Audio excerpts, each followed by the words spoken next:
Introverts, extroverts, and ambiverts.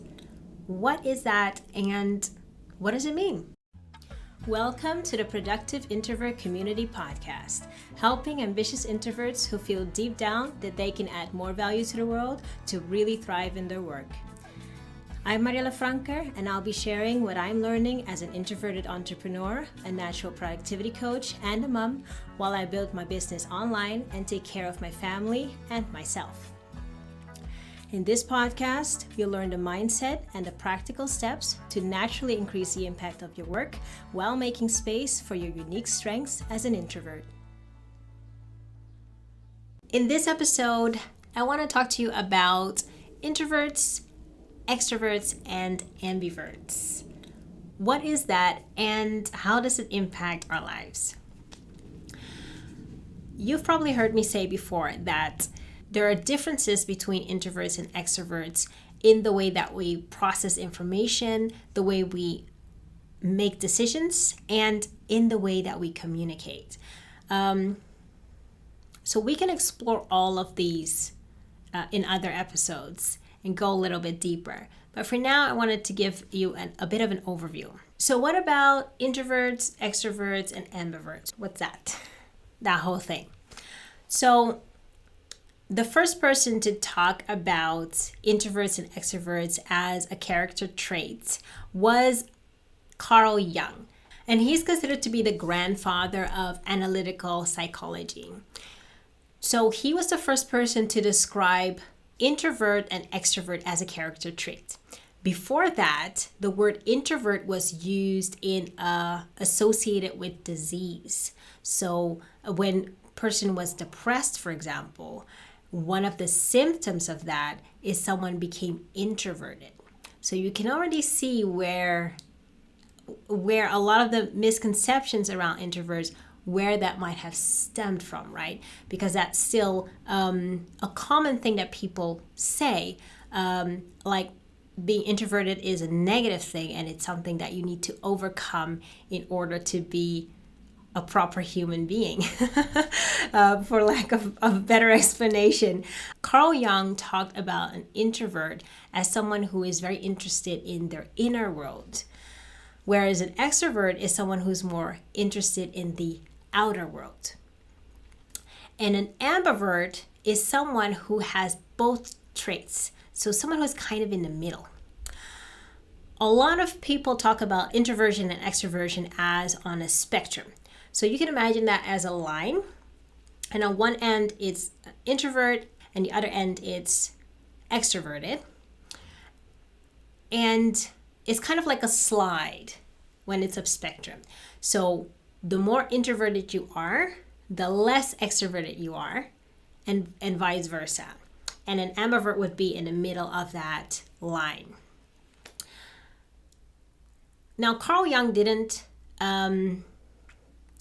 talk about these two things as being a spectrum.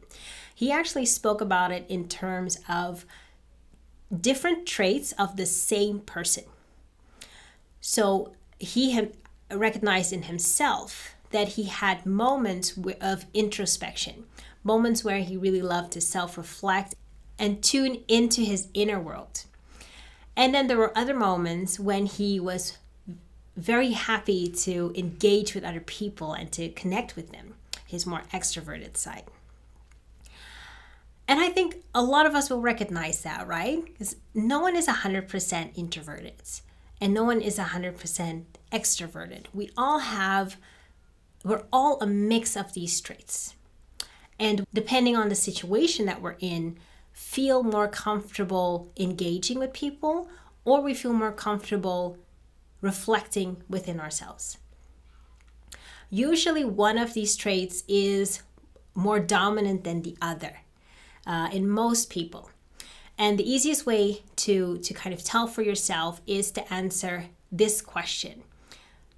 After a busy day, most of the time I like to ... And I talked about this before in another episode where I talked about it a little bit more, and I'll link to that episode in the description if you want to know more about it. But in a nutshell, most introverts finish this sentence somewhere along the lines of, after a busy day, most of the time I like to be by myself. And an extrovert finishes it more along the lines of, most of the time I want to connect with my friends or something like that. So they will seek more interaction, whereas an introvert will refrain from interaction for a while. For ambiverts, it's basically an even split, but it does depend on the situation and how much you've learned to embrace your own personality and your own natural process. Because what I've seen is that introverts who initially felt quite overwhelmed with things happening around them, or that something was wrong with them for being the way that they are, once they understood more about what it really means to be an introvert and what their unique strengths were, they started feeling more comfortable doing things that they initially thought would definitely not be an option for them. Things like talking about their work or managing a team. Even though they were capable of doing it, they doubted themselves because they compared themselves to how an extrovert would do it. And a lot of the time we feel like that's the standard we should be living towards. But when they learned to really embrace their unique strengths, it was much less overwhelming and daunting. And they could still do those things without feeling that anxiety and that stress and that overwhelm.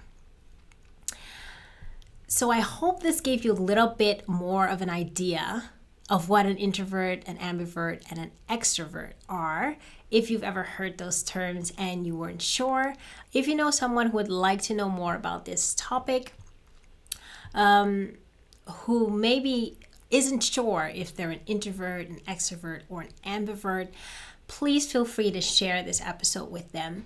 If it's not clear to you yet what that means or what that could mean for you, please feel free to reach out to me. You can schedule an exploration call with me with the link that you will find in the description.